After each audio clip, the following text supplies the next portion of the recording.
Bismillahirrahmanirrahim. Assalamualaikum warahmatullahi wabarakatuh. Kali ini saya akan mencoba untuk mereview pembelajaran atau hasil ulangan yang subtema satu, tema satu. Mungkin ada beberapa yang bertanya, kok kenapa saya nilainya kecil padahal jawaban saya sudah sangat perfect dan sangat bagus.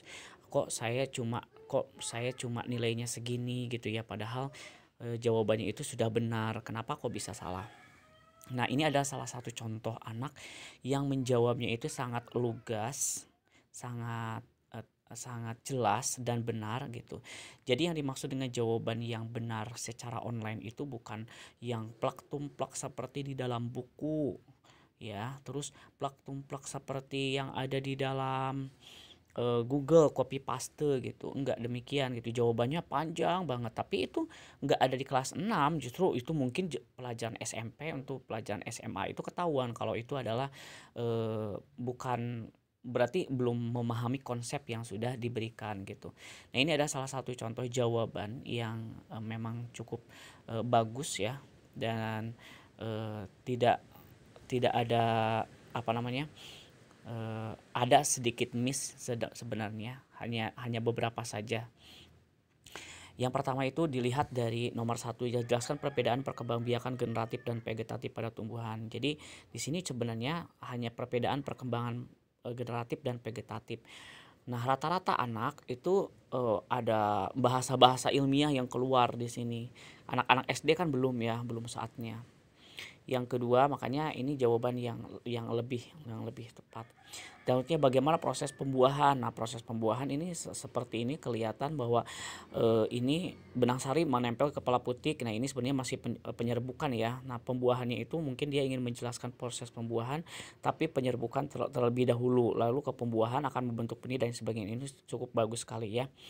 Yang selanjutnya nomor 3. Nah, ini juga sangat jelas dijelaskan persamaannya apa, perbedaannya apa gitu ya.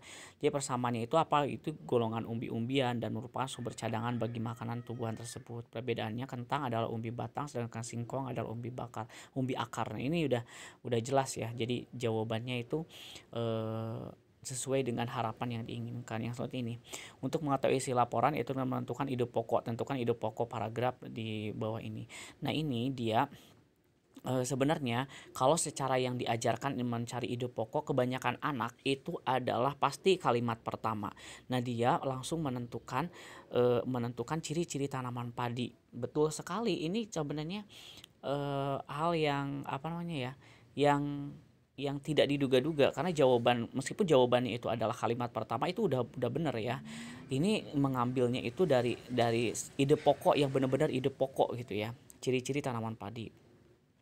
Yang selanjutnya adalah tentukan kesimpulan dari paragraf di bawah ini. Ini kesimpulannya udah dibahas kemarin dan hampir sama persis dengan yang di live. Berarti dia mengikuti live online kemarin ya. Yang selanjutnya, bagaimana cara membuat kesimpulan yang baik. Nah, ini juga sama, dia menggunakan bahasa sendiri. Kalau di dalam buku itu kita harus mengetahui ide pokok, terus apalagi bla bla bla, ada 4 kalau nggak salah ya. Di sini dia mencoba untuk menggunakan bahasa sendiri. Itu cukup bagus ya. Terus yang selanjutnya, mengapa setiap negara memiliki kehidupan sosial berbeda, yang budaya yang berbeda-beda. Nah, kebanyakan anak itu menjawabnya itu adalah ini salah satu jawaban yang agak sedikit singkat menurut saya ya. Kehidupan sosial budaya yang berbeda berarti itu harusnya dijelaskan gitu ya. Dijelaskan kenapa bisa pengaruh adat juga, bisa pengaruh apa juga ya. Jadi di sini hanya terdapat 2, jadi agak sedikit dikurangi nilai nomor 7 ini. Yang selanjutnya adalah bagaimana kehidupan sosial budaya negara Thailand. Nah, ini cukup lengkap sekali, sosialnya seperti apa, budayanya seperti apa. Jadi jawabannya sudah benar ya. Jadi mengapa setiap negara memiliki kekayaan yang berbeda? Betul, karena pengaruh keadaan letak geografisnya ya. Sebenarnya di sini bisa ditambahkan ya, letak geografisnya itu yang seperti apa? Apakah lautnya, apakah pegunungannya, apa dataran rendahnya, ini sebenarnya bisa ditambah, tapi karena ini untuk anak-anak, jadi segitu saja sudah cukup, sudah benar. Nah, ini untuk nomor 10. Berikan 5 contoh pengamalan sila pertama dalam kehidupan sehari-hari. Nah, pada umumnya anak-anak menjawab general. Contoh, beribadah sesuai agama. Nah, di sini kan dalam kehidupan sehari-hari, berarti itu bertanya buat kalian ya, kehidupan sehari-hari kalian di sana. Jadi di sana itu apa yang kamu lakukan? Beribadah berarti kan melaksanakan, contohnya melaksanakan sholat 5 waktu ya, terus menghargai orang yang sedang beribadah itu benar, terus tidak memaksakan ajaran agama kita ke orang lain itu boleh juga.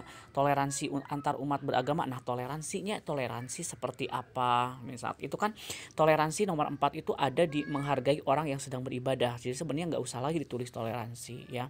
Terus tidak membeda-bedakan teman yang berbeda agama, juga di sana juga ada menghargai orang yang sedang beribadah. Jadi cukup di sana dalam kehidupan sehari-hari itu apa gitu. Dalam kehidupan sehari-hari yang berhubungan dengan keagamaan gitu.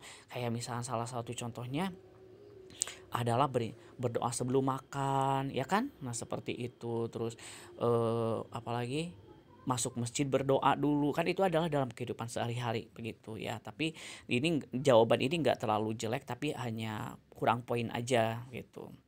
Nomor 11, bagaimana sikap terhadap teman yang berbeda agama, suku dan budaya. Ini cukup jelas sekali ya. Tapi sayangnya nggak diberikan kata-kata di depannya. Mungkin akan lebih enak juga karena di sini bagaimana sikapmu. Berarti kalau ditanya sikapmu berarti pendapat ya. Menurut saya gitu, kita harus menghormati, tidak membeda-bedakan walau berbeda agama, suku dan budaya, membantu jika diperlukan. Itu tapi nggak apa-apa sih, dibetulkan meskipun jawabannya hanya seperti itu saja. Nah, nomor 12 banyak yang salah di sini. Kan ditanyakan coba apa perbedaan nilai yang terkandung pada peristiwa dalam kedua gambar tersebut. Yang ditanyakan itu nilai. Berarti kalau nilai berhubungan dengan Pancasila sila keberapa gitu. Nah, ini jawabannya sudah benar. Jadi mengandung nilai kerjasama tim dan kekompakan dan merupakan pengamalan sila ketiga gitu. Itu yang paling apa namanya, nilai tersebut itu pengamalan sila keberapa gitu. Jadi jangan hanya menjawab itu kerjasama, yang kedua tidak kerjasama gitu. Itu kebanyakan jawabannya yang seperti itu, tapi tidak mencantumkan itu nilai Pancasila pengamalan sila keberapa, itu tidak ada gitu ya. Yang selanjutnya nomor 13, bagaimana proses pembuatan patung dari bahan lunak seperti plastisin. Nah, ini beragam lah, banyak sekali, yang ada yang sampai 10 mungkin ya, 10, tapi itu terlalu lengkap sebenarnya. Kalau kita tuh sebenarnya cukup apa yang kamu lakukan ketika membuat praktek plastisin, itu apa yang kamu itu langsung dituangkan ke sini. Nah, ini jawabannya salah satu jawaban yang sudah tepat. Apa perbedaan teknik membuat patung dengan cara membutsir dan mencetak? Ini juga sama, tinggal perbedaan membutsir dan mencetak saja. Yang selanjutnya jelaskan teknik membuat patung dari bahan lunak. Nah, ini lagi kebanyakan yang menjawab teknik pembutsir, teknik pijitan, teknik lintingan, teknik putar. Lihat di soalnya. Di soal nomor 15 itu ada kata jelaskan. Jam ini betul, teknik membutsir adalah dengan cara mengurangi dan menambahkan bahan lunak. Teknik pijitan adalah, ini sudah sangat lengkap. Jadi kalau dilihat dari semuanya atau review secara keseluruhan, yang kurang itu hanya di nomor 10. Terus di nomor 7, nah, dan nomor 10 dan nomor 7. Makanya anak ini nggak bisa saya sebutkan di sini, anaknya mendapatkan nilai 97, mungkin tertinggi ya. Nah, bagi anak yang misalkan, Pak jawaban saya bagus-bagus banget sampai wah panjang kali lebar gitu ya, kok nilainya kecil gitu ya, itu karena mungkin Bapak bisa membedakan mana itu hasil kerja anak, itu mana hasil kerja orang lain, dan mana hasil kerja copy paste dari Google. Jadi maaf kalau seandainya nilainya itu berbeda-beda. Ini adalah salah satu cara, mungkin teknik ya, untuk penilaian secara online. Jadi kalau misalkan online kita memberikan soal isian atau pilihan ganda, anak-anak lebih cenderung cepat mengerjakan dan pasti 100 semua gitu ya. Tapi kalau esai itu kita bisa melihat bagaimana cara dia menjawab, bagaimana cara dia berpendapat, itu bisa terlihat sekali gitu. Nah, nilai mungkin bisa dilihat dari sini. Mungkin ini bisa dikatakan adil ya, karena apa namanya, karena melihat dari berbagai sudut dan pandang, dan dilihat dari berbagai sisi begitu.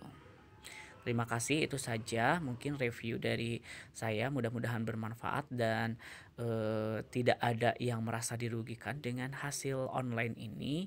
Kurang lebihnya mohon maaf. Wabillahi taufik wal hidayah. Wassalamualaikum warahmatullahi wabarakatuh.